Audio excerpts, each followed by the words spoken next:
हाथरस हादसे की जांच की मांग को लेकर सुप्रीम कोर्ट में याचिका दाखिल की गई है। दायर याचिका पर जल्द सुनवाई के लिए सुप्रीम कोर्ट तैयार।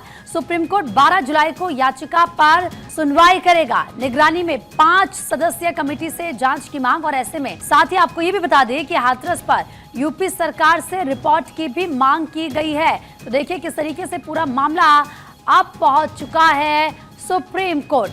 अवनीश, देखने को मिलता है कई बार जब बड़ी घटनाएं या कोई इस तरह का वाकया होता है तो उस पर सुप्रीम कोर्ट या हाई कोर्ट में याचिकाएं जाती हैं।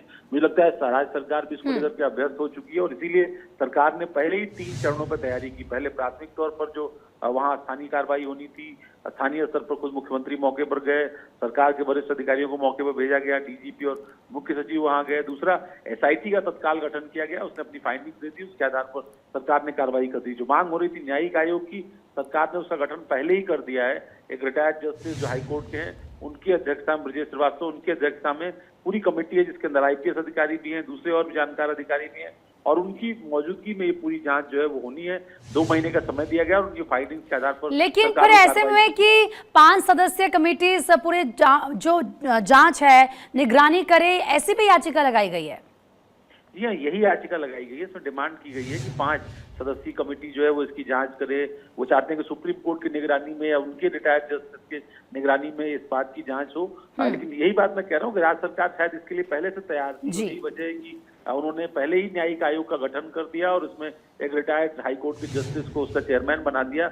वो जांच की प्रक्रिया आगे बढ़ गई। इन तमाम इनपुट्स को यूपी सरकार से जब जवाब सुप्रीम कोर्ट की ओर से मांगा जाएगा तो मुझे लगता है राज्य सरकार सामने रखेगी। बिल्कुल सही कहा आपने। अच्छा अवनीश, क्योंकि इससे पहले जब जांच इस पूरे मामले की जा रही थी, तमाम बातें भी खुलकर सामने आ रही थी और सीएम योगी की तरफ से पहले कहा गया था कि ये हादसा है या फिर साजिश, ये जांच का विषय है। और कई ऐसे चश्मदीद थे जिनका ये कहना था कि उस दिन बाबा ने कहा था कि प्रलय आएगी, और फिर ये भी कहा गया कि कुछ जहरीले गैस के कंटेनर खोले गए थे, यानी कि जहरीले स्प्रे।